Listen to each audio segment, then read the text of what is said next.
And the building owner, who might want to do a lot, can't communicate to a tenant that they're a big portion of that. Okay. Another myth that's out there is that energy efficiency sort of has an old school vibe, right? It doesn't maybe fit with their design aesthetic, or they might not think it's pretty, or it might mean that they were underperformed. They have equipment that doesn't act as, perform like they want. That is patently untrue. We have 3 examples here. These are real-life examples in New York City of building spaces that have taken advantage of the commercial tenant program and met their energy efficiency targets, while also obviously meeting their design and sustainability targets. On the left is Gensler, an architecture firm. On the bottom right here is UTC, which is an aerospace and defense contractor. And on the upper right is, I'm completely blanking on it. Say it again? Swiss Re, thank you very much, a big insurance firm. So this also not just is a beautiful example of how these projects can turn out, but also you see the range of companies that are interested in energy efficiency because it dovetails so nicely with sustainability, productivity, as we'll see in a video in a minute, and style. Another myth out there is they might not think they can do very much. They might think, not a lot of people are aware of what consumes energy in their office, and they might think, well, yeah, we can change lights, but that's kind of all we can do. That also, there's a huge communication gap around energy efficiency in commercial tenant spaces. There's not just high efficiency lighting, but also, very importantly, how they're operated. So having sensors on them that turn off automatically. Having plug load control, Energy Star office equipment, this is a no-brainer. Have your IT just recommend that next time they do their next buying round for computers, they're Energy Star computers. They can perform the same specs. IT virtualization, this is sending things to the cloud. Obviously, energy efficiency with HVAC and motors will involve building coordination. And then procedural improvements. The big value add that you can bring to a tenant is explain to them some of the occupancy behavior that affects energy efficiency in a built environment. So we heard a really, really great and funny example recently of a firm that had 5 floors, and a lot of people would work after 6 or 6:30, but they were scattered among the 5 floors. So the firm recommended that they get free snacks or drinks after 6:30, put them on the first floor, and send an email and say there's going to be free snacks, but you got to stay on the first floor. They could then shut off their air equipment for the other 4 floors, which they probably would have anyway. Honestly, everyone just would have been working in the cold or been a little too hot. So in one hand, you either have an energy efficiency because you get to turn off that equipment to those 4 floors, or you get, if in the case where buildings that are turning off that already, you get higher productivity because those people are working now in a comfortable space.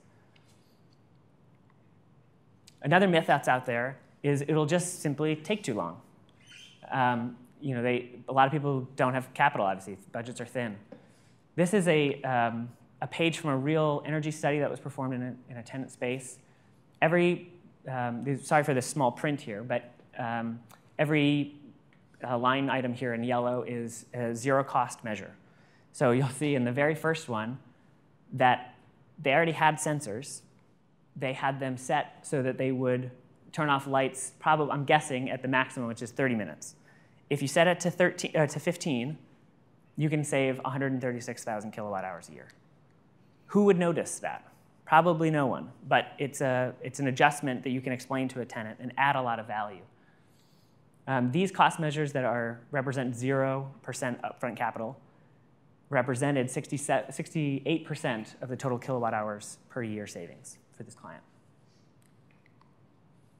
Okay, so next we're going to move to a short video, which I think will help explain some of the other issues that come up beyond energy efficiency that might really move the needle for a tenant to go forward with an energy efficiency project.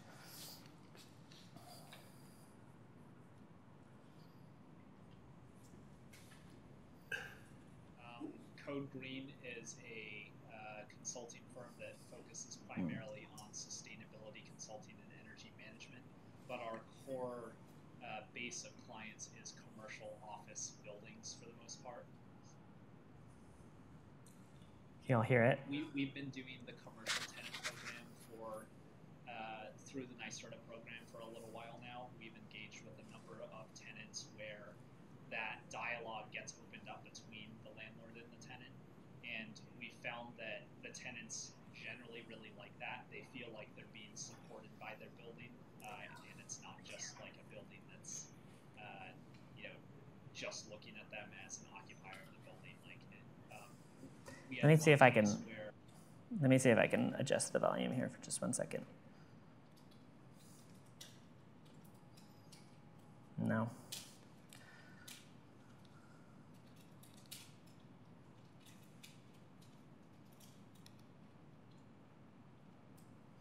Sorry, y'all.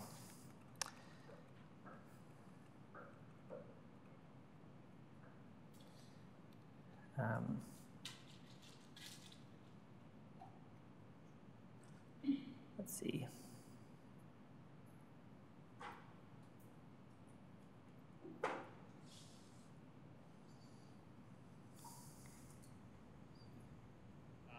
Code Green is a consulting firm that focuses primarily on sustainability consulting and energy management, but our core base of clients is commercial office buildings for the most part. We've been doing the commercial tenant program for through the NYSERDA program for a little while now. We've engaged with a number of tenants where that dialogue gets opened up between the landlord and the tenant, and we found that the tenants generally really like that. They feel like they're being supported by their building, and it's not just like a building that's just looking at them as an occupier of the building. We had one case where the building was taking an initiative to change out all the lights, and they used the commercial tenant program as as a resource to them to help identify, well, what's the savings and what's the payback and all this. All of the tenants that were involved with that, what they saw was the building is taking an interest, they're upgrading our lights, and we're going to save energy as a result. So one of the things that we find often in a lot of buildings in New York is we just go through another service that we offer is going through and measuring the indoor air quality of all these spaces. And we found that it's really, really common for the CO2 levels and the TVOC levels. These are indicators of air quality in the space. We found them to be pretty high. So when we saw this space that was 1,400 parts per million, that really translated to the people in this space are only operating at about 50% of their cognitive function. Like, everybody knows it when their air handling unit no longer can provide cooling because the temperature starts rising. Everybody knows it when there's an issue where the fan just isn't working at all. But not everybody knows it when one of the damper blades is stuck and you're just recirculating air and not getting enough ventilation air into the space. But it really affects everybody that is working in that office. The commercial tenant program kind of gives companies like mine the ability to not only look at the energy in the space, but also look at just air quality. And I think that that's going to be something that's really important to a lot of tenants going forward. Okay, and I should say that's Ben O'Donnell from Code Green Solutions, a company that's been doing a lot of great work in the commercial tenant space.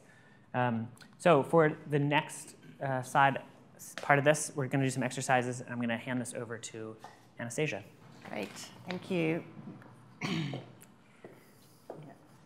can pop it there. Okay, great. Well, thank you, and my name is Anastasia O'Rourke, and I'm happy to be here with you today. I'll introduce myself a bit more in a minute. I'll let you guess my accent, so listen for that. What was that? Oh, yes, all right. We've got someone who picked it straight away. Australian, thank you. So I can get to know you a little. I'd like you to raise your hands. So who here works for a firm or an organization that's less than 5 people big? Okay. Who here works for an organization that is, say, between 5 and 100 people? Okay, so lots in that range. Anyone over 100? Okay, over 1,000?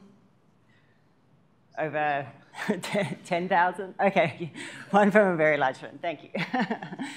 Okay, some other get to know you questions. Who here is from an architecture firm or a design firm? Okay, from an engineering? All right, university or is in school right now, yep. Energy consulting or sustainability consulting. A supplier of like a technology or a service. Technology, okay. Did I miss any categories? No, okay, that's really helpful just to sort of know who's in the room. So if you are selling services to clients, whether they be building owners or tenants or anyone in this space, do you have a separate sales team? So I imagine that under 5 firms probably don't, that you do everything. But for the larger firms, do you have like a separate group who actually does sales, or do you do it yourselves? Yes, no, okay. Who does it themselves? Sales, business development, who has a firm that has a team that does that? A couple of you. Okay. So the reason I ask that is that oftentimes, you know, especially with these big projects, you've got a lot of people that you're working with and that you need to convince not only the end customer. And so what we're going to do today is talk about business development, and we're going to talk about sales in particular in this space, and I'm going to give you some tools and some exercises to help you in making the case to do energy efficiency in commercial tenant sort of field. And then we'll see, you know, what I want to do is do it kind of interactive. So while Ella Hugh said this is not going to be this is going to be comfortable, I'm going to say it's not going to be comfortable. And that's when you learn. So I apologize in advance, but it's going to be fun. And, you know, this is a sort of safe space here. Like, we're not doing this for real. So it's what I found in consulting and in sales sort of process is that you have to kind of enact it and do it yourself. And so I want to give you some chance to practice that. And I'd be interested to see, you know, what other techniques and skills that you guys are already clearly using that you think are effective. So we can make this, you know, a bit more of a dialogue, if you like. So a bit of background about me. So Anastasia O'Rourke. So I've been working almost 20 years in sustainability. I was really lucky and grew up in Sydney, Australia, and the 2000 Sydney Olympics came along, and we did a green games. And so I worked a bit on the green side of the Sydney Olympics. So this was in 1997, 98. And at that time, there were no standards. There was no US Green Building Council. There was really greenfield opportunity to say, what is green in this context, and how are we going to do that? So I've been in this field since then because it's fascinating and it keeps changing. So some qualifications there for you. And I've been in the US since, I think, 2002. Came here and did a PhD and then stayed. So I'm with Industrial Economics, and we're also a sort of mid-sized consulting firm. So we're 110 people based in Cambridge, Massachusetts. We've been around, actually, about 40 years. We do economic and environmental analysis. And in the sustainability and sort of energy field, we do program design and program evaluation, so depending on, you know, where we fit. So we work a lot with government programs, but also quite a lot of private sector, large companies, and some nonprofits as well. So some of the groups that I work with, I've listed up here, including the General Services Administration, California Energy Commission, NYSERDA, and some large private sector companies as well. So it's fun to cross fields, right? You get insights into all of these different worlds, and yet everyone has building space, and most of them have offices. So there are some commonalities between the two. And then I've also done quite a bit of teaching over the years as well. So I put some references on the bottom here because I started teaching in some classes on business development and sales to master's students, and here's some great references for you if you ever want to get into the reading of this. They're pretty fun to read. In particular, I recommend these 2 books on influence and persuasion. Fascinating reading. And you can start to apply some of these principles, which I'll do today. Okay, so I didn't always like doing sales or business development, so I think it's kind of funny that I've now am really into this topic and I teach it. Because I came at it with a lot of baggage. Like, I had all these images in my head about what sales kind of meant that I had to get over in order to do this effectively. I want to share this with you because you may yourself have this in your minds, or you may encounter this from other people. So for me, I often think, I used to think of sales as like dealing with a lot of shady characters. And you see this in the media, and this is a great, example right now from the TV show Better Call Saul. Here's another one. If you Google image search sales, this is the sort of imagery you'll come up, that'll come up. A lot of guys doing racing, success, cheers, handshakes. It's all very, masculine and, and competitive and what have you. And a lot of clip art with, growth charts and what have you. It can also get into this area of like, let's trick them into it. We want to make this sale quick. What tricks, what things can we pull off here? And here, I don't do this. I have authenticity in what I'm doing. I like the work I do. I don't want to sell the work that I do and my colleagues do because we do great work. It's not about tricking people. It's actually about adding value to them and to your firm in the process. And finally, you'll see a lot of sort of, this, I don't know if you know this movie. That one's still effective, I'm going to be honest. Glenn Ross, where he's talking that coffee is for closers only. And, there's this sort of idea that it's all a numbers game, that you just have to keep calling, keep calling, keep calling, keep calling. Now, in our field of selling professional services, it's not so much about a numbers game. It's really what's called complex sales. There can be a long sales cycle. It can take quite a while. There's a lot of different people involved. And especially when we're talking about energy efficiency, we're selling something that's kind of invisible. So it's a little bit tricky, right? We're selling something that is taking away a bad that they didn't even know necessarily was a bad. We're taking away, more energy use. And so it's hard to sell. But it's fun to sell because if you manage to do it, you actually are adding value to their firm, to their clients, because you are saving them money and reducing their greenhouse gas emissions too. So how we sell tenants and building owners on energy efficiency doesn't have anything to do with those myths. So I just wanted to kind of dispel that, like a bit like you did with the myths at the beginning in general. And there are ways to increase the effectiveness of how we sell this and pitch sort of energy efficiency, especially in this space. And also add value to our own firms because we're building good, viable practices and adding value to our clients. Okay. So let's just think for a minute, what do we mean by value? Generally people think, well, value is, benefit minus the cost. Like there's more benefit than cost that we've created here. And you can measure this in terms of financial value, surely. But also there's sort of non-financial value. A lot of firms, when you look at, the final valuation from a financial point of view, a huge proportion, I think something like 20 or 30% is sort of intangible. So it's to do with brand, it's to do with loyalty, it's to do with people loving, Apple or whatever the product is, beyond just, the actual numbers on the page. And then there's also social value. So maybe the value is that we're reducing greenhouse gas emissions and climate change, which in the end is shared by everyone. The impacts of that is shared by everyone. Or, you could apply the same to sort of water quality. And so on. So there's different types of value, and it's good to kind of keep them somewhat distinct in your head, but they do all roll up into, this broad concept of value. So then if you think what is a value proposition, it's really just like a statement of what you're bringing to the client or to whoever it is in this chain you're trying to influence to make a better decision. Okay, so we're talking about a crisp, clear statement. And so that's what I want to help you get to today with energy efficiency initiatives within the commercial tenant space. Okay, so the first rule of building value within the sales process, and this is one of the biggest mistakes I see people make, it's not about you.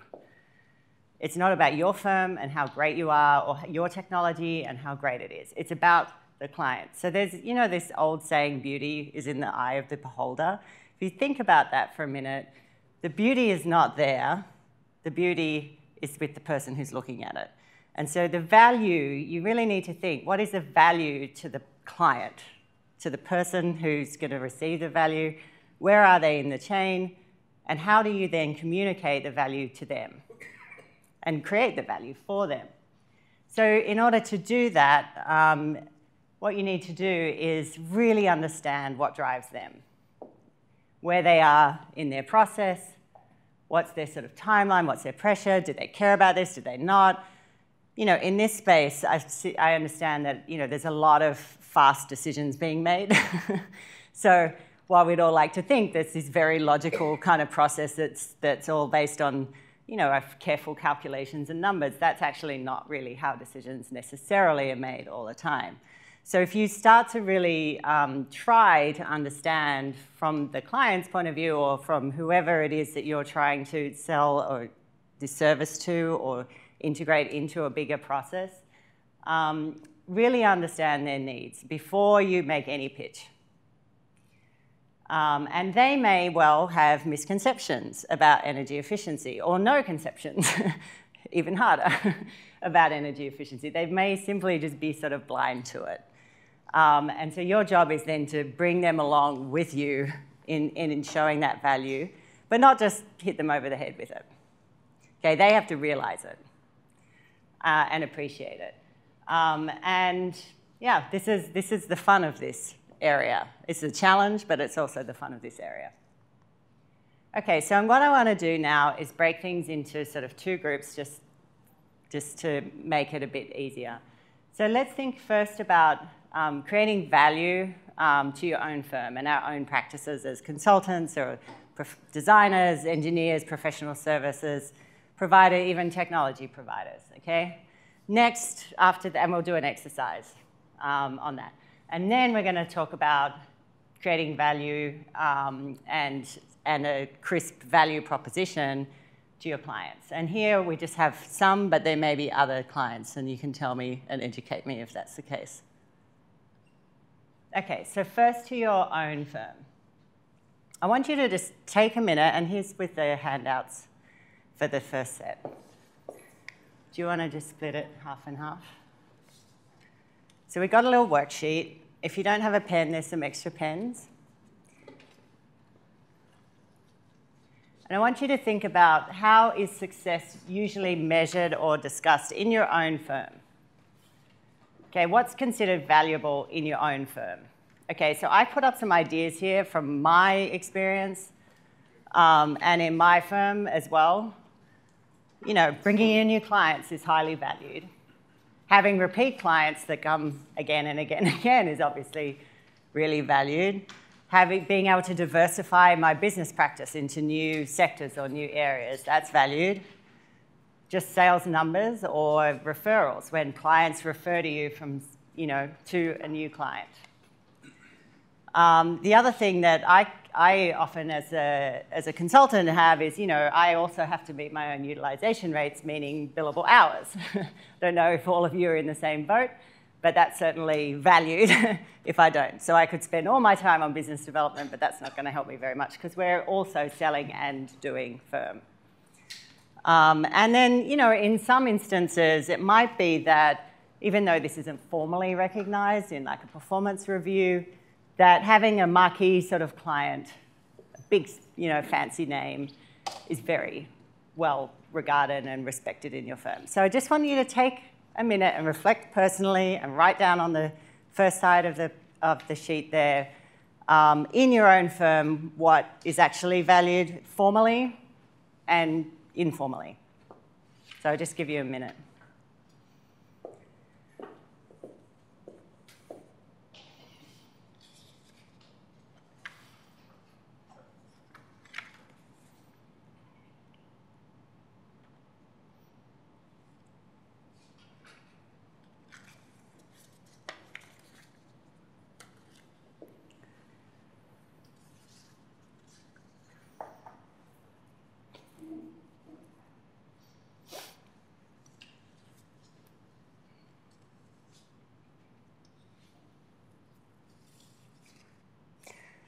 And these are not to be handed in, so this is for you later. You can take it home. May be useful, so feel free to have messy handwriting.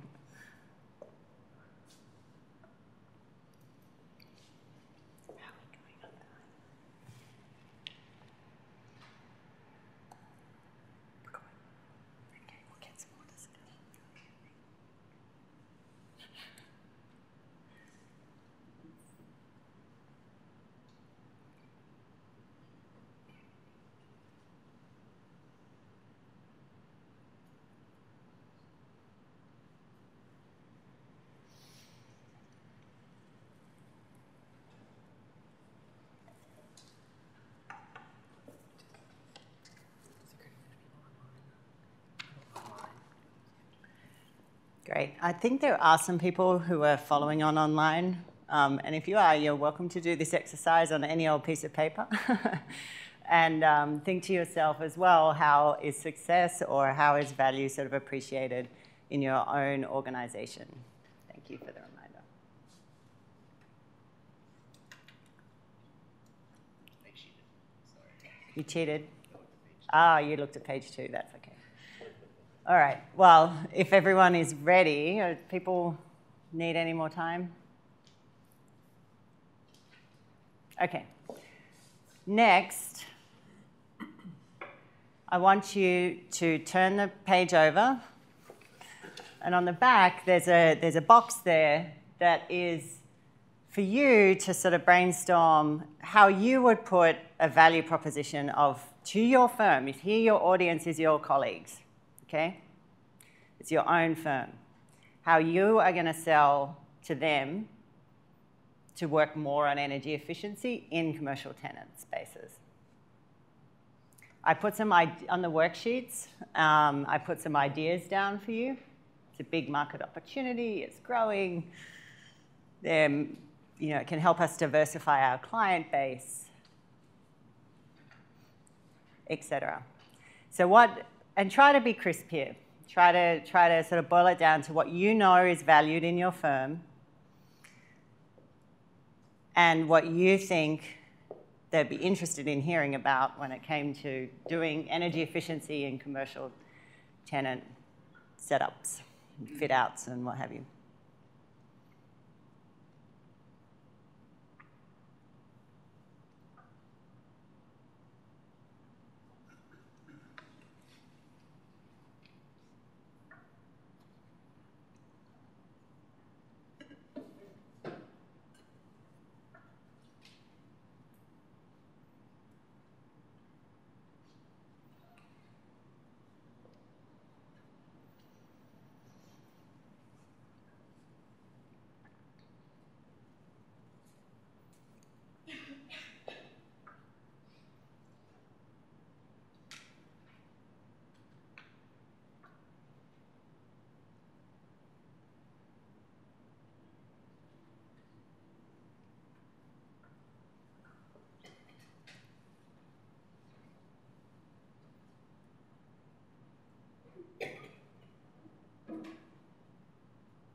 So I'm going to give you 1 more minute.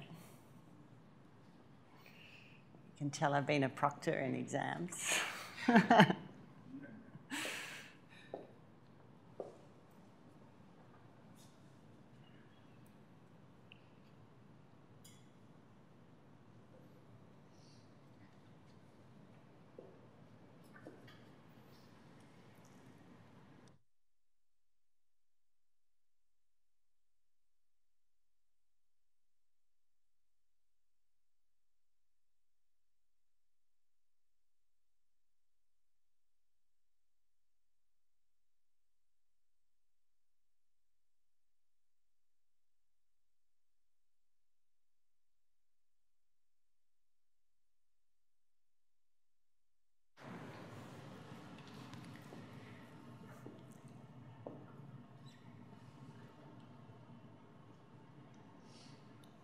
Okay, I'm looking around. I see a few people done, a few people still working on it.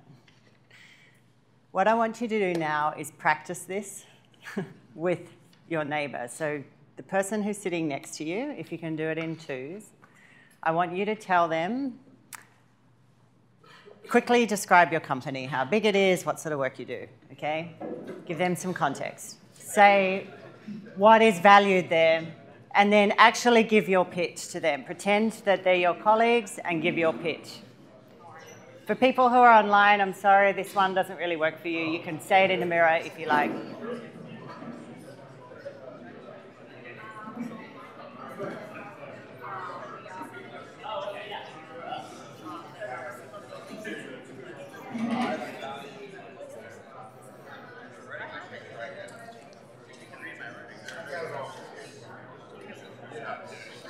Do you want to break this group up?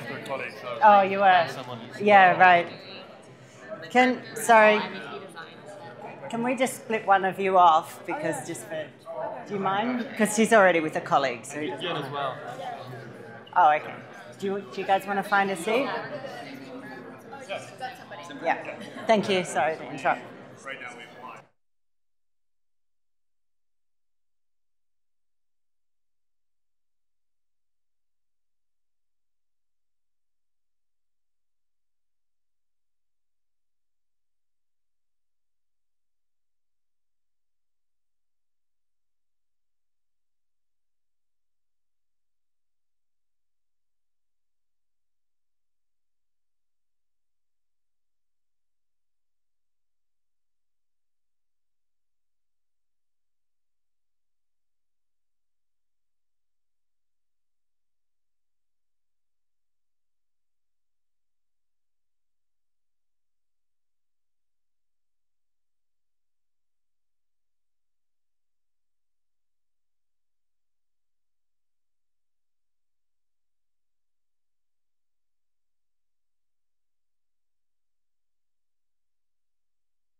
Okay, I do want you to actually practice the pitch, not just tell each other about the company and so on, okay? Practice the pitch. Here's your chance to do it in a safe space.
Okay, have you both had a turn?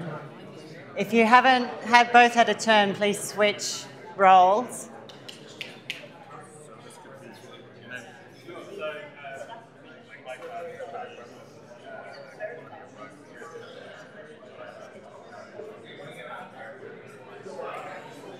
let's take some photos of the...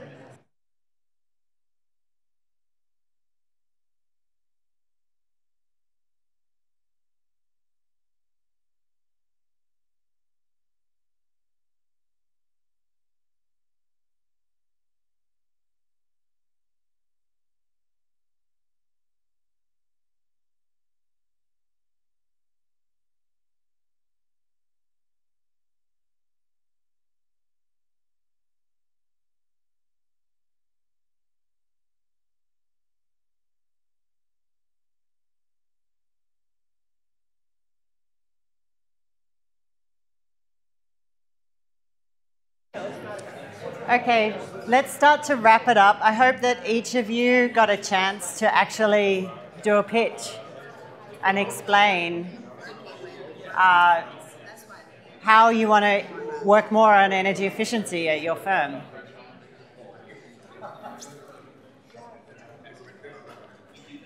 Okay, what I want you to do now is go back to your own worksheet, just individually, and think about, and I hope you did the pitch, if you didn't, think about it anyway. Sort of reflect on what came easily to you and what seemed awkward. So what seemed like, you know, making this pitch is like, what words do you wish you had more handy? And what information or facts or figures do you wish you sort of had on hand? And just make a note of them. So if your pitch was, say, that the market is growing, it's a huge market, what would have been a helpful data point to support that?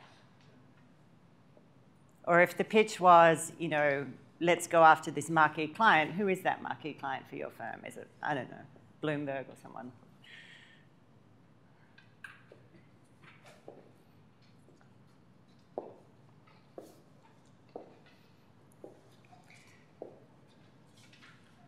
And do write it down, because we are really interested in this, because we also want to know, from the NYSERDA program point of view, what sorts of tools and resources would be really valuable to people like you to do more of this.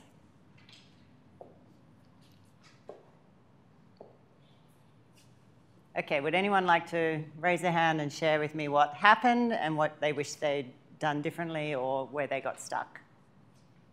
Yes, please. Just yesterday, I was talking to a client, and they asked me for case studies.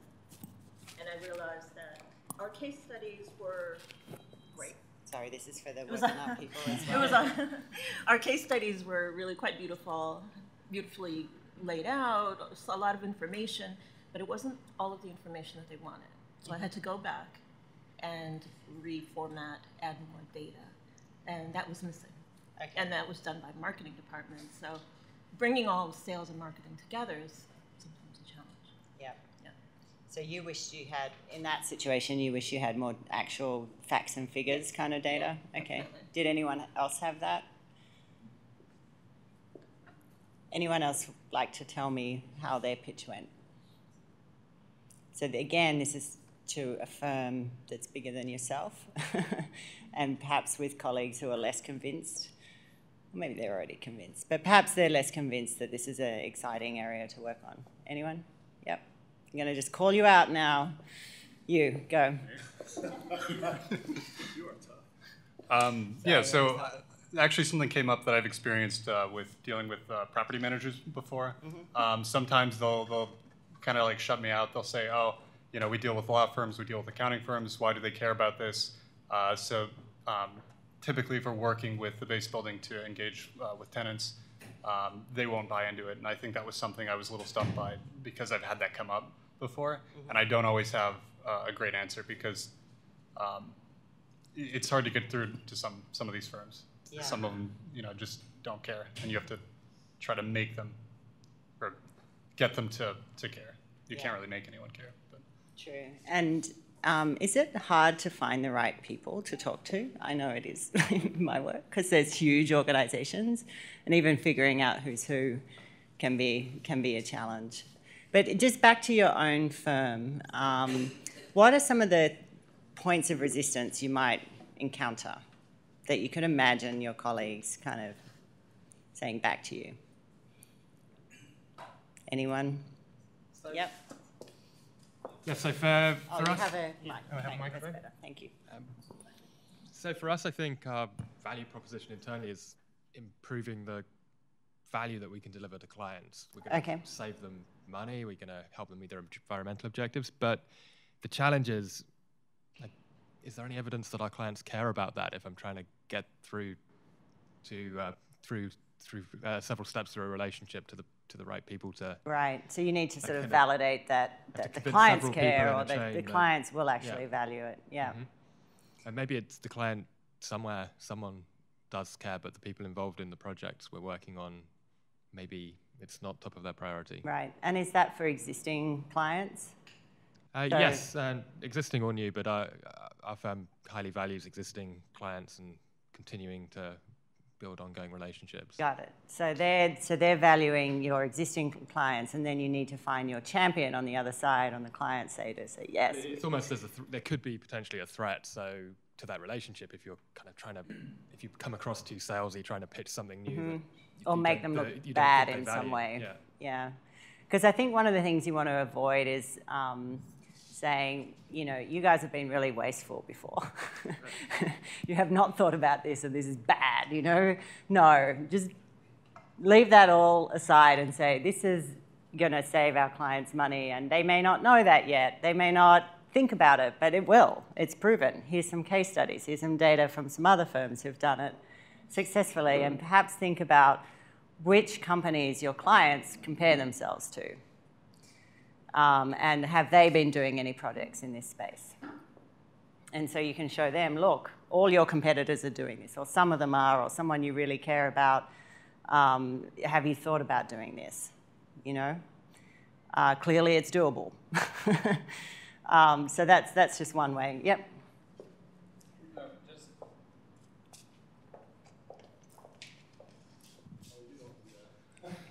Oh, it's for there's a webinar. Yeah, so I wanted to say I completely agree with Jack. I couldn't agree more with you. And my perplexion when I sit here doing this exercise is that I can pull all of these very valuable arguments out of my hat. And I can even discuss it with like-minded people, like I think most of us in this room are. But when I present it to the client, it really goes to Jack's point that it seems like I'm trying to sell this even more. Right. And it just receives more pushback. So I can say all of these companies are like that. It's going to improve the health of the space. It's going to improve retention. It's going to back your overall, you know, corporate objectives, et cetera, et cetera. But usually the people that do this are very detached from all of those other facts. Right. So in the end, it's very much just about cutting hassle. They want as little hassle as possible. Yep. And there's not the priority. Yeah. So I this think, yeah. represents more work. And that's like my number one challenge is hassle versus priority. Yeah, I think that's a really common one. And the fact that this seems really hard and seems kind of time intensive, if not financially, because it's not necessarily financially, but it's time, and they're busy, and they don't really care. So has anyone else had any success in getting over that, you know, over that pushback? Yep, please use the mic if you can. Thanks. Hi, Ed Harris from CTS. We actually have a different business model than I think most of the people here. Okay. We actually have relationships that are trusted with corporate real estate heads. We do audit work, and we are trying to get into the energy space because our clients are the corporate users, the tenants, and there's the split interest conundrum, which has to do with the lease, which I'm sure you're going to get into at some point during this conversation. But for us, we have these opportunities, but we just don't have a partner that's willing to go in, do the work for the tenant at the risk of their relationship with the landlords, and that's our challenge. Our challenge is to find a company that's comfortable doing things and challenging owners at a point in time when the owner runs the building, the owner has the building, the owner has the vested interest, and the tenants can't really motivate the owners. And we found ways to do it, but we still search for, and I just had a conversation with Ben, coincidentally, Ben O'Donnell, who's sitting right next to me, the famous Ben O'Donnell. Our famous video star. And so if anybody has solutions on that front, I'd be open and happy to hear about them. Okay, so dealing both with your tenants, clients, but then also, and not just the tenants, but it's the, sorry, let me understand, the brokers, or who are they? We have tenants. We work for 30 of the Fortune 100 on Okay. down, and they have interest in doing things. But the work we do is cost reduction work. We do occupancy cost audits. Okay. We audit their bills, we audit their energy costs, and we see areas that there are opportunities for them to save, whether it's a capital intensive opportunity or it's simply changing light bulbs. There's various opportunities that are there, but we can't we can't find partners that are willing to go into the space, do the audits, and then challenge the landlord to do something. Challenge the landlord because the landlord's not motivated. Okay. So there's a number of different parties here apart from just your direct clients. And so you need to find ways for your clients who are bought in perhaps to keep going up the chain to their stakeholders who are getting their pushback. Yeah, I should rephrase it. What we're trying to find is an energy expert that can actually come in, do the work, Yep. help us package it, and then recoup the money for the tenant. Our goal is to help the tenant. Well, there might be some people in the room, you never know. So, there you go. All right, so I'm going to move on from thinking about our own firms because we've sort of, our conversation has anyway gone more broadly than that. So let's now talk about the clients, and in this case, building owners, tenants, other consultants or contractors who you're perhaps in a team with or subcontracting to, brokers and others in this space. So first of all, did I miss any big types of customers or clients that you guys regularly work with or sell to? Yep. We try to deal with, I'm not sure if it's contractors, with other vendors. Other vendors. Cross-sell or bundle products. Got it. Bundle products together with other vendors, like technology vendors. Okay, great. Developers, yeah. Okay. All right, we'll add them to the slides. Thank you. So what I want to do now is just sort of, again, step back into sort of a general sort of model of thinking about sales through these sort of complex sales that we do. And that there's a great organization called Huthwaite, who, it's a British sales sort of consulting group, and they have some really good material on their website. But they've written and tested this sort of model in many different circumstances. So it's called the buying cycle. And so their claim is that nearly every type of purchase, whether that's for a service or a product, goes through a kind of a cycle, several kind of steps. And I'm going to walk you through these steps with an example. But, they don't just make a decision. They go through a period, several things before they get to a decision. And so as good sales and business development people, we need to kind of know where they are in this cycle to appropriately send the right message and ask the right questions at the right time. So let me first walk you through the example, and then I think you might understand a bit better this process. So just say we're in a building. I'm just going to pretend we are tenants in a big commercial building in New York. And we're happy, but we're in a period of change. Perhaps our company is growing really rapidly, and we need more space. So we're now in this sort of changes over time. Like something is happening that is forcing us to think maybe our space needs to change. Maybe we need to get new space. Maybe we need to expand our existing space, move people around.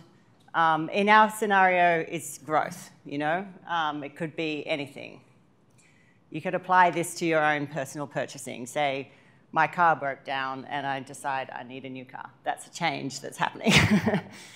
But just let's stick with our example. So at some point, you really start to crystallize the need. So you're in this recognition of needs phase. So you're thinking, should we have this space or that space? this location or that location? We're going to change. How big, how small, what type? So you start to sort of narrow down some criteria and really crystallize the need to make a decision. And then you start getting into evaluating different options, in a much more tangible way. So, this location versus that location, stay, move, renovate, move to a new space. And then this is where you might put out an RFP or start to really involve, contractors to help you come up with this. And then we get into, okay, we're resolution of concerns. We're sort of resolving any final details. It could be cost, it could be, quality, it could be this technology versus that technology. And finally, we come to a decision. We're going to go with this thing. We're going to move. And we're in our space, and we're off, and we're occupying the space. So this is a sort of general model. And you can apply this to all sorts of situations. So I just mentioned a car, for example. I'll just do it quickly. Something happens. I decide I need a new car. I'm starting to I really need a new car. And what type of car? I'm looking at different options. I really want the Tesla. I don't know if I can afford that, etc. I go to a dealer. I start researching online. I discuss with my husband, and we come to a consensus about what type of car, and then we get to decision, this one or that one. Okay, and then we have the car, and it goes on. So these cycles in the commercial tenant sort of space, how long does that last? How long do people stay generally in one space? It kind of varies, right? Like a 5-year lease, 10-year lease, 2 years. A lot of people are going now to co-working spaces because they don't know. They don't want to deal with it, at least, at all. So what's the time period would you say is a good average for commercial? 6 or 7 years? Does it sound about right? Typical 6 to 8 year. Typical 6 to 8 year. So you could think of this as a kind of a 6 to 8 year cycle for a lot of clients. And so if you are coming in up here, changes over time, and saying, you should do really highly energy efficient fit out, and here's all the technologies, and da-da-da-da, and really sell it on technical specifications and facts and figures, they may be not ready for that. That's the sort of thing you want to get into when you're really in this evaluation of options phase.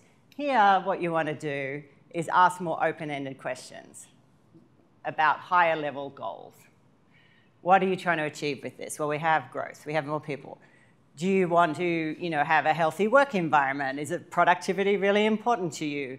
And so on. So it's really the art of this is to, if you don't know where they're at, so you're just meeting them, and you don't really know where they are at in this cycle, the best thing to do is to ask really open-ended questions first. And then you can quickly detect where they're at, and then you can shift and adjust your value proposition accordingly. And so here are some questions you may want to ask to figure that out. So just say you've sort of figured out they're in a, well, let's go back. They're in a recognition of needs phase. You may want to say what organizations are involved. So it's typically more than one. Typically many in this. Other organizations or internal groups to one organization. It could be facilities people, there could be finance. It's a big decision to move or renovate their office space. And so who's actually deciding things? How are they deciding? And this is a part of strategic selling, which is a book that they really hone in on, of really sort of mapping out how decisions are made. And so that you don't just, you're not talking to the wrong person, or the person that you're talking to and you've managed to convince is all very excited about it, but they're not actually the decider. So, gracefully and politely trying to find the way to the ones who can actually make the decision on the thing that you're trying to do. And, understanding, again, your client, like what do they value? How do they measure success? Who do they compare themselves to? Who do they want to be when they grow up? And when those big decisions might be being made in their process. And, you know, why might they consider incorporating energy efficiency? Do they have any, say, a carbon reduction goal or a, you know, big sustainability goal that they're trying to achieve? And so just doing your kind of homework on this group is going to pay off later, because then you know much better how and where to fit into their process. Do they really value external recognition? So they're really going for a LEED platinum building or something like that. Do they, you know, or do they really not care about that? So don't bother bringing it up. And then on the more tactical front, it is obviously in this space really good to know who's paying the bills and which bills. So who's in charge? Is it the landlord and the building owner that has their HVAC system, and the tenants do the lighting, or, you know, exactly who pays what, and do they have net sub-metering or not? Could you put that in? How flexible is this building owner or landlord? How open are they to doing anything? Because if they're a brick wall, maybe you don't focus on those sorts of energy measures, conservation measures. And then over time, try to build the value and demonstrate the value to them. But, you know, you only have so much time in the day too, right? So part of this is to know where to spend and prioritize your time, and not just, because you can't do everything. So just a few more questions that you might want to ask. So, you know, if you're a professional services firm, or even, you know, selling technology, like who's actually the one to make the decision on your particular firm? So I don't know if you guys get RFPs and respond to RFPs, or is this more in the sort of sole source, personal referral, repeat clients kind of world? So let's do another quick raise hands. Who regularly responds to RFPs to get their work? A few, okay. And who mainly gets their work through sort of repeat clients or sole source sort of relationships? Okay. And then, you know, for our firm, it's a bit of both. So we certainly do a lot of government RFP work, which sometimes, you know, it's an RFP, there's competition, but we've been working with them for years, so it's actually kind of a bit of both. But you still have to go through the process of meeting all the requirements and so on. It's always good to know, like, once you win, who you'll be working with. It's not always the same group. And especially in this space, sometimes it's a whole different team, and they can actually advocate for you, but you need to go through that sort of RFP type process if it's a really big contract. And then, you know, do you know already what kind of barriers you're going to be up against, or they're going to be up against? Okay, so let's just apply that sort of general theories to this space. And, you know, just to bucket this is from the Urban Land Institute, you know, have actually a nice resource on this. But they sort of bucket it into the stages as pre-lease, design, construction, occupancy. So if you think about, you know, a project, you could map this into a cycle, but the thing with buildings is that there's so many purchasing decisions being made because there's so many products and services built into it that each one of these is sort of could be its own sales cycle. So just sort of bear that in mind. Just let you look at that and just see if that seems about right. And then there's various opportunities for integrating energy conservation or energy efficiency measures into these different phases. So we have, you know, in the pre-lease phase, you know, even selecting the team, they could integrate criteria like who has experience doing this. You know, that could be a requirement, or it could be a sort of a preferred criteria in their bidding sort of process. It could be a criteria integrated into site selection. You could add energy conservation measures, terms into leases. And actually, within the lease, negotiate who pays for what, the landlord or the tenant, for some of the bigger, sort of more capital-intensive projects. In the design and construction stage, we've got, energy conservation measured goals. You can model the different options out and the potential return on investment that they're going to achieve or a payback period. And we're going to be next week going through some financial calculations there actually and doing some exercises, making those models and really making them very clear what's the best payback. So yeah, selecting contractors and so on. And then over here, we're in the building, and then a lot of building energy efficiency is performance is tied to behavior of the occupants. Are they actually using the lighting sensors properly? Have they set the dials correctly? Can you actually go in and find, it sounds like your firm is great at this, going in and finding all sorts of energy savings from an existing setup. It's not a new setup, but are they actually following the plan that was set out? At Yale, where I did my PhD, we had a LEED Platinum building that was built at the School of Forestry Environmental Studies.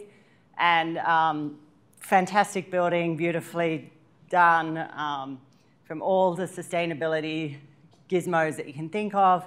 And then a few years after, a big energy audit was done of it, and it was performing way worse than anyone thought. And that's because there's students coming in and out, and they're leaving windows open and doors open, and I should say faculty too. Just were not following, the best practice, and that really wasn't incorporated into the ongoing kind of design and maintenance. So then they had to do a kind of course correction on that and actually teach the users of the building how to really use the building so it could be performing the way that was intended. So this ends up really affecting whether you achieve the savings or not. So you can make the case, but do you actually realize it? You need to really worry about that. Obviously, earlier in the design process that you can start to integrate energy efficiency measures and so on, probably the better. Sometimes you get brought in too late in the game and there's only so much you can do because it's already installed, and for the most part, the big decisions are done. But sometimes you can come in further down the track when the building's already operational and still find, savings and efficiencies to be gained. Okay, so here are some general value propositions that often get used for doing energy efficiency or energy conservation measures in commercial buildings. So on the tenant side, you can talk about we're going to reduce your operating expenses. Obviously, they're buying less electricity or heating oil. That's probably the most tangible, and you can measure it, normalized to the square footage, and just see over time that that's gone down. You can also talk about, well, you can reduce the number of times that you have to move if you just use your space more efficiently. So sometimes that's to do with space optimization of where people are sitting and how they're using the space. And actually, there's an energy benefit from doing that too. And so, then you're reducing the cost of them having to move, which is not only a fixed cost of tangible cost, but hugely disruptive for everyone who's working in that space to have to do a big move. You lose a lot of time and productivity from doing that. And it's been shown, and these are all points that have been backed up with studies and data, that it can increase employee satisfaction and productivity, certainly if they've got fresh air and can actually use 100% of their brain, not 50% of their brain, with that example that you found. I mean, this is, going to help them increase their productivity of their staff if they're paying attention to ventilation and not having old systems that are not working. They can have access to favorable financing from doing some of this and accelerate the depreciation, which helps their financial picture as well through various tax incentives. Okay, on the building owner side, again, operating expenses, those that they are responsible for. A big measure is, tenant turnover, because every time there's turnover, there's, there's a duration of time that's not occupied, and you want to reduce the number of turnovers if you can. And then you can actually increase the value of the asset of the building itself. Oftentimes it's measured in net operating income. So that's like a key metric for many building owners. They have all sorts of occupant satisfaction surveys, so it can be shown to increase satisfaction. They can sometimes charge more rent. They can have higher quality tenants or attract them and keep them. And again, they can have there are all sorts of incentives and programs that let them, access favorable financing and accelerate depreciation on some big capital assets.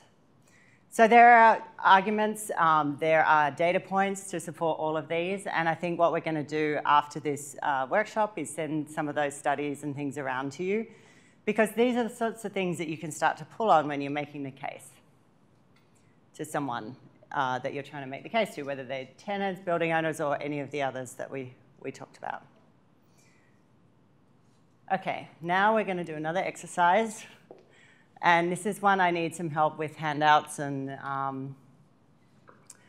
organizing you guys into groups. So I'll explain the structure and then we'll move, okay? So we're going to be in groups of 4. Okay, in each group there are going to be 2 roles. So we're going to have 2 people acting as clients and 2 people acting as the salespeople. Okay, we're going to tell you what role you are, so you don't have to figure that out. Now, each group is going to be pre-assigned a kind of a role. And so we're going to have like a scenario, rather. We're going to have like a law firm, a PR agency, a green marketing firm, a co-working space, a boutique investment bank, and an industry association for realtors. They're our groups, so your group will just have one of them. I'll explain how you know which one. And so then once we're assembled in our groups, we're going to first huddle. So the 2 client people are going to get together. The 2 salespeople are going to get together. You're going to work through your worksheet. So you don't see what the salespeople see if you're clients, and vice versa. Okay? So we're going to prepare a little bit in those teams. So the clients are going to create a vision for their project. So say they're a client and they're a law firm, they're creating a vision for their project. And you'll come up with some selection criteria for a consulting energy efficiency group, okay, to help you on this. You're going to decide where in the sales cycle you are. You can decide that. You're going to decide a sort of scenario for who's paying the bills and how those incentives are working in the building, and if they're separately metered or not, and the length of the lease. So that's all on your worksheet. Sales teams are going to come up with a value proposition for this type of firm. So you already know which type of firm it is. And then you're going to come up with a set of questions that you're going to lead the discussion with. So you're going to try to figure out what the clients came up with, okay? Then we're going to role play a meeting with the 2 and 2. Sales team leads, so you start with your questions. Clients respond, and we'll see how this goes. And then after we'll come back and sort of debrief what happened and so on. So you were just handed out, so if the blue post-it notes, if you have a blue post-it note, you're a client. If you're a pink post-it note, you're sales, okay? The numbers relate to the scenario. So if you've got a number 1, you're a law firm. If you're a 2, and I'll leave this up here, PR agency. So now I want you to find all the ones. Who's the 1? Okay. Do I just number tables and just say like, yeah. Table 1? So ones, if you could all come up here.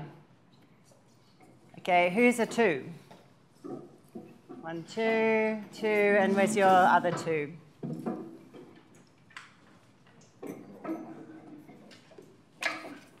So 2s get together. Here. 3s, who's a 3? Okay, 3 over here. Who is a 4? Okay, can you guys stay back there?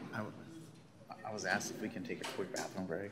Yeah. Okay. If you need to take a quick bathroom break, this would be a good moment to do so, and then come back.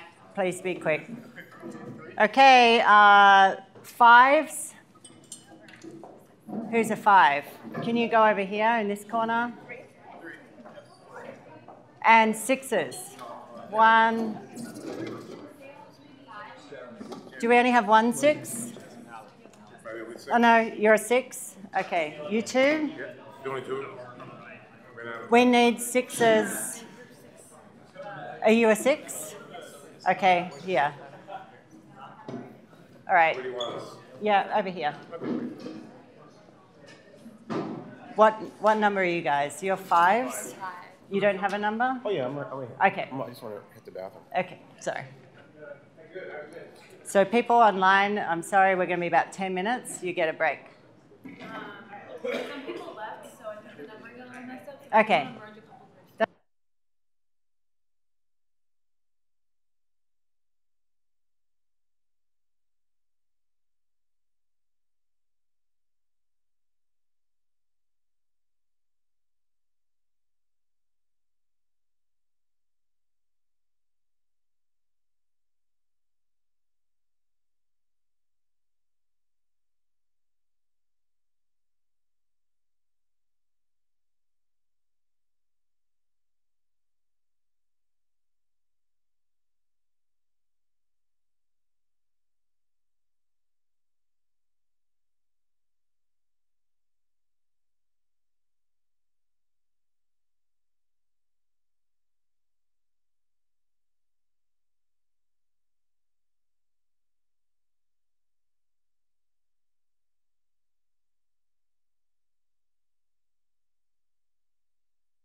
Okay, sales teams, get ready.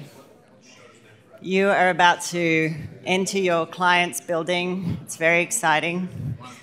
And you are going to start by doing whatever you want to do. You can ask questions, you can do a pitch. So, you guys ready? Yep? Okay, you guys go. You're ready, sales team? Clients, are you ready? No? Okay, you guys figure that out. Attorneys are getting in the way. Got it. That often happens. Okay. Clients, are you ready over here? Yep. Are you ready? More or less? Sales team, are you ready? More or less? Okay. You can start. You guys have started. You guys ready? Clients seem to be taking longer than salespeople. This is interesting. Okay. Start with sales. Also, when this is done.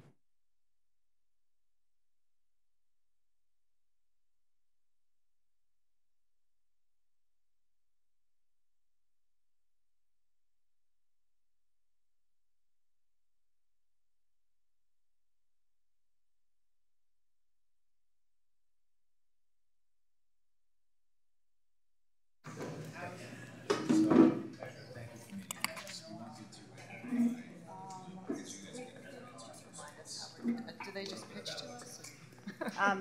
Sales leads, the idea is that you ask questions, but you can do what you want. But sales should start.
Okay, I'm going to give you 2 more minutes, so try to wrap it up.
I want to wrap it up. Do we have any deals?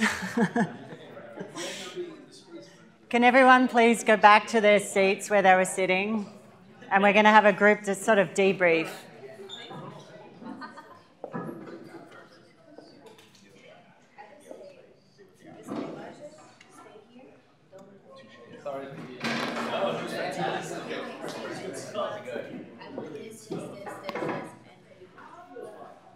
Okay, so first I want to hear from people who are clients. Clients.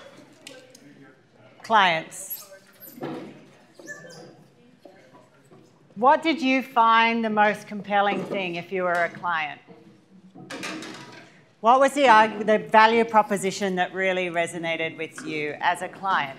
Who would like to offer that up? And can we get the mic wherever that went?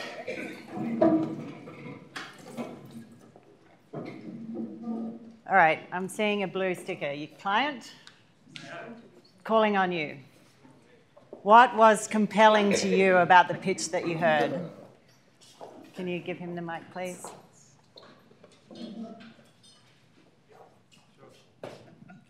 So I think we were trying to be provocatively difficult in some sense. Oh, good. I'm glad. Throwing some challenges. You weren't too polite. I'm happy about that. So? Potential salesperson. So, I mean, energy efficiency was raised very early, and I don't, maybe a little early in the conversation. Okay. But then later on, it came around to talking about how we could work better with our building, and I think that was the thing that gelled most with where we decided we were. Okay, so those other clients who decided to be difficult? Yep. Well, tell me as a client, even if you weren't being difficult, that's okay. I would have done that because it's sort of like revenge being on the other We're side. a very good client. Our sales team was great because they came in and they actually didn't really pitch us anything. They sort of asked really thoughtful questions, and they asked us things that we didn't think of to ask ourselves. Okay. So they helped us understand what we should be thinking about as we go through this process, and then eventually we got around to, sort of how we looked at energy efficiency and how we looked at our utility bills and the image that we wanted to share with our own client base and whatnot. So it was a very good approach. Great. Good to hear. Another client perspective? Thanks. I did intentionally give them a hard time. I basically gave the other team all the arguments I've heard doing sales calls myself. And for instance, one of them that you really haven't mentioned yet is a paradigm in business, and particularly in real estate, of 100, 10, and 1. Every $100 you spend for labor, it's $10 for rent and $1 for utility. So if you improve your energy efficiency by 20%, you save 20 cents out of that $1. But if you could improve worker efficiency by 20%, you make $20. So a lot of companies don't think about that for that reason. Now, it turns out the paradigm is no longer true. It probably was true 50 years ago when energy was very cheap. But the CEOs and CFOs of the world who make the decisions were educated 25, 30 years ago when that paradigm was being taught, and they still have that in their heads. It's no longer true, but it's in their heads, and you got to get over that. They have to get over that, or we have to get them over that. So one of the pitches I make is that lighting or many of these upgrades will also improve your worker efficiency. Yeah. Less glare, and therefore less bathroom breaks, and better efficiency, and that's worth a lot of dollars. But Joe, I believe, Joe's your name? Yeah, Joe was excellent, and he focused in on the money. You know, I kept trying to divert him with other things, why it's not important, and Joe kept getting back as, this is free, there's no cost to you, it's all positive cash flow as far as you're concerned, either neutral or positive cash flow. You're never going to be down. Your office will never be down in terms of money, the free NYSERDA audits, and that eventually could save you in bottom line money. Mm-hmm. Great. One other client I want to hear from. Does anyone want to add something that was a client? Something that worked, didn't work? Yes, you were a client? Yeah, we were a difficult one. You were a difficult client. They were the lawyers. Oh, you had law firm in there, all right. We were lawyers. You were a law firm in the exercise, is that right? Yeah, we were. Okay. I think at this point, a lot of our situation also compared with a lot of the other stuff that was said. I would just say, like, honestly, sitting in the client seat, I was compelled a lot when they started pulling out all of these references, okay, for all of these organizations that kept calling them back. And I would say, as much as you have all of these other, methods, it's still just, if I was to emotionally, honestly speak, I would just say that there's just something about that really works. So about that was a very referring good one. to other clients, yeah, or like big other clients that all of these had used you. So other people have trusted you. Exactly. Maybe I should trust you too. Yeah. Yeah, that's really compelling. Yeah. Thank you. Okay, for sales team, who would like to talk about, did you feel like you uncovered what their criteria were and where they were in their sales cycle?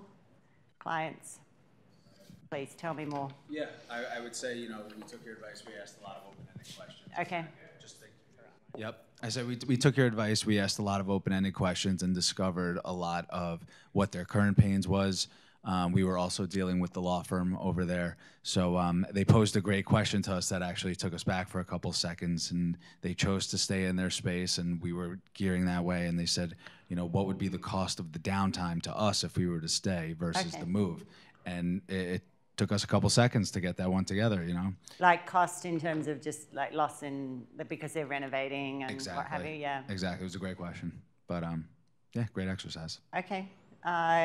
Anyone else on the sales side would like to offer, what happened where they got stuck or what you thought went well? One more from the client and then you, yeah. Are we just going through the positives now, or are we going through... negative, positive, I don't care. What didn't work, what worked? Okay, sorry, I thought we were just going through the positives. No. I would say one thing, I usually do this from the selling side, not from the client side, I would say, and it's really difficult, but I did see the sales team move into, at one point the argument was presented that this really builds up around your case for staying in the space. Mm-hmm. And we were deciding between staying or not. Honestly, I don't think that's why we're choosing to stay in the space or not. It's not about energy efficiency. Right. Yeah, it's about So other I would things. say, let's not throw nice things on the table that just simply aren't to the point. Okay. Much more compelling to hear the points about if it's not going to cost me anything, what is the ROI? But let's not let's be very specific, let's be straight shooters, and let's go to what actually matters and not. And that's very difficult. Find that out so that you don't shoot off and it's something that's incorrect to their And we were being situation. difficult. We weren't giving out a lot of rope. Well, that's So another that's thing when that they- happens. They don't always want to tell you because they think it's a Exactly. game. And that's when you start throwing more things out there to see if they will fly. But yeah, sometimes be really careful with that. Yeah. Okay. We had another one, sales here. What was your So experience? We're in sales for the green marketing firm. Green marketing firm, okay. And I think where we hit a pain point was they don't own the building. Okay. And so they are a marketing firm that has to market themselves to the building owner, okay, who has the control. So what I realized, we needed to prepare a presentation for them to present to right, the owner to make those changes yep, in their environment. That's interesting. So the sales is not necessarily to your client who's already sold, but for them to be able to sell to someone else, you need to give them the tools to convince someone else who maybe is the landlord or a building owner who may or might not be interested. So you're kind of training the trainer, you're selling the seller up the chain. And that's quite common, actually, because there's a lot of different decision makers, in and around these sorts of decisions. So don't just think who's in front of you, but then who they then need to convince to do this. Okay, so I'm just going to run through a few tips, and then we're going to wrap up. So I hinted at this, but if you don't know that much about them, or you don't really know where they are in the sales cycle, just ask really open-ended discovery kind of questions when you come in. And try to then detect from their responses, where they are and who they are. And so some question examples here could be, so I know you wanted to discuss, because they may think we're here to discuss energy efficiency. You can say, like, I know you want to discuss that and how we're going to help you, but just give me a second, just, I'd like to get a bit more context before we go there. And I have a few questions for you if you don't mind. So just sort of intervene that flow, because sometimes people will want you to pitch because they're used to that, but try to resist the urge until you know a bit more. Okay, so that's just like a tip and some words that you may want to use. Yeah, did you have a response to that, or you're just, no, okay. Then you can sort of dig deeper. Once, you mentioned that this was a major goal for you. Can you tell me a bit more about that? Or can you help me understand how addressing that will impact your overall goals? So what do you hope this fit out will yield for your organization in like 5 years or 10 years? And then, on your list of priorities, help me understand where this fits in. Is this like a have to have? I get fired if I don't do it? Or is this a, optional nice extra that we'll add in? Because that'll also help you better understand kind of where they're at and really, how to effectively pitch your service or your product into that. Another thing that's kind of interesting, and this is coming out of some of the psychology literature, is that people tend to believe and remember things that they've said themselves more than what you tell them. So it's tricky because it's tricky. But in that, if you want them to do that, ask good questions. Ask open-ended questions that get them to articulate their goals, because they'll remember that more than anything that you say. Sad but true. And people also tend to value information that they request from you more than ones that you just quickly offer to them. So while it's great to sort of give proof points, or you want to engender some sort of feeling of reciprocity, so I'll give you this and then you give me that, they do tend to value information that they've asked you for. Like, can you send me that study that you mentioned? Sure, you send it as a follow-up. So you don't have to come in with reams and reams of studies and paper, like, here it is, send it later if they ask for it, and it will have a bit more impact. Just a few more tips here. This is some, and you can look this up. This is from Cialdini, and then there's some nice graphical sort of versions you can find online about persuasion in general. And just a couple of key points is, we often require or need social proof. So a great example of this is that, other people are doing this. Exactly what you said. It's really, it's just sort of how people work. How do you think trends happen? We all copy each other, right? This is basic sort of human behavior. And if you can sort of show that other people are doing this, or that there's been successful examples, that's really, often a good sort of way of making a good case. Think about organizations that they might admire or compare themselves to. Just another one over here is this idea of reciprocity. So giving some useful information that they've asked for. And that can engender a feeling like, oh, you gave me this, I'll give you that. So I'm not going to go into each of these because we don't have time, but I did want to share it with you. And if you want to do a bit of reading, there's some really great material online on this. So I think we had a sign-in sheet, and that's gone around now. If you didn't sign in, please do. I'm wrapping up. I'm going to hand it back to Elihu. And then the other thing to mention is that we will send the slides to you after the event to your email address that you registered with. It's kind of a large file size. So if we take the video out, we can email it to you, or we'll put it on Dropbox and you can access it that way.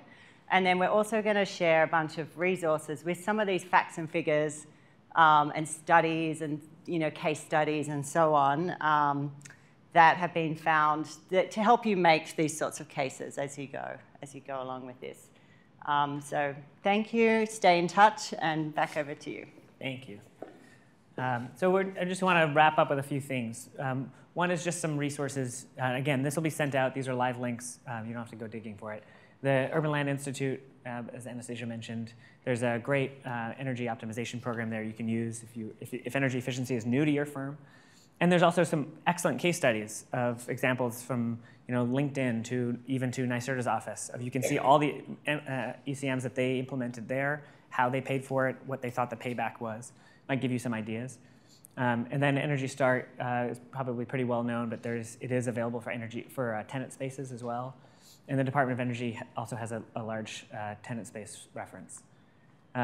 We've talked about the commercial tenant program already, but so that is on the energy study side. But as many of you may know, that Con Ed has an incentive program, and this applies to a wide range of equipment, including lighting still for LED replacements, and also for things like kitchen appliances, more efficient kitchen appliances. Covers a wide breadth. It's for building owners can use it as well as tenants. There's also an option to point out for custom incentives. So if you have a client who has 5, 6 floors and is interested in doing something new, they can propose something to Con Ed and get a payment that way, do a per kilowatt hour savings incentive. And for NYSERDA's program, so it can cover up to 100% of the energy study costs. So again, one way to pitch this is just information you're providing to the client at very low risk. The application the process is quick, and this incentive program can be combined with a Con Ed incentive program. It's a very good thing to know. Here are some recognition programs that are out there that your tenant or building owner may or may not be familiar with. I'm just going to pick out a few of these. Obviously, LEED is well known. Again, there is LEED for commercial spaces. So sometimes people might think that they're just a tenant. That doesn't apply to them. They can actually become LEED certified. And Local Law 33 is coming up in 2020. That's where every building will get a building grade based on their energy efficiency score, which will be a comparison to other buildings like them in their group in New York City. So this is not, you might be familiar with the Energy Star Portfolio Manager, which rates buildings like it across the country. This is going to be a New York specific group of buildings, so all the buildings in New York City grouped against one another. And they're going to be assigned letter grades just like your restaurant down the street, and it'll be shown in the window. So it might be a way to engage building owners going forward. Some of you are giving me smiles like you're very familiar with this coming up. Okay. So just to recap, we went through some of the huge opportunity that's available, some of the range of tenants, sort of perceptions about energy efficiency, how you might address them. And we covered a couple of exercises here, which we hope was helpful for sort of stretching our brains and thinking about how our firm can respond, your firm can respond to a tenant. And there's some helpful resources. Again, this will be sent out, so you'll all have the links here. If you wouldn't mind, each of you should have gotten a survey when you came in. If you could fill that out, please be honest with it. We're always looking to improve. We are doing it's a half page. Yeah, that's right. Okay, great. Yeah, we've moved around a lot throughout the morning. So just to reiterate, we're doing a technical training in this room at this time next week from 9 to 12 here. You can register online at the Building Energy Exchange website. I just want to thank them for hosting this. This was very, very nice of them. There is plenty of coffee and drink and muffins and donuts and lots of sugar out there. Go ahead, Sophie. Yeah, then just before you say goodbye, I just wanted to quick note on AIA continuing education credit. Oh, sure. So if you need continuing education credits and you did not register through the, if you need AIA continuing education credits and you did not register through the PPX website, where you should have been prompted, you know, about whether you needed continuing education credits, just let me know. We can make sure you get credits for it. They can maybe write it on the survey? Well, we're not putting names on them. Good point. Never mind. Don't put it on the survey. All right. So here's our contact information for any of us, and we'll be around afterwards for questions. Thank you all for coming. Really appreciate it. Thanks very much for participating.